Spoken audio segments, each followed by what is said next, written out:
Budget 2016 is the first national spending plan in the 11 Malaysia Plan, and the government is ambitious to have announced several massive infrastructure projects. Now, before we cheer the generous developmental goodies, Opposition MP Ong Kian Meng is raising a red flag on these projects as he claims that they are in fact off-budget items. But I think we need to be careful about some of the other goodies. For example, the Prime Minister announced many big ticket spending items such as the Circle Line MRT, such as the 900 million ringgit upgrade of Jalan Tun Razak, such as the various infrastructure projects that he's announced. All these are actually off-budget items. It's not included in the budget. So all these are spending items that we need to pay for eventually, but we don't really see the figures here now. So I think that's something that we should be concerned about, because if we don't pay it, then the future generation will be paying for these debts.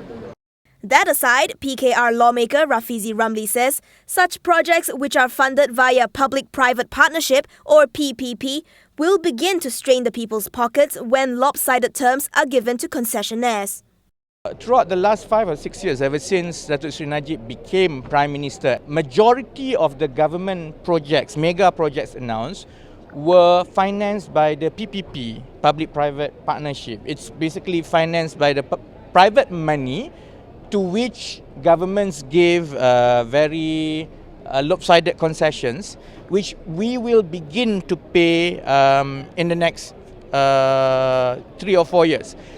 And what will burden taxpayers even more, Rafizi notes, is that the government is expecting more revenue payments from ordinary Malaysians, such as motor vehicle license and car excise fees. If you look into the details of the government's revenue for next year, government is expecting increase in all the levies, in all the excise. So that means that the bulk of additional government revenue to pay off for this budget will come from payments that government have put on ordinary Malaysians. Motor vehicle licenses, for example, car excise, for example. So all these things, I think the public will begin to feel the pinch even worse next year.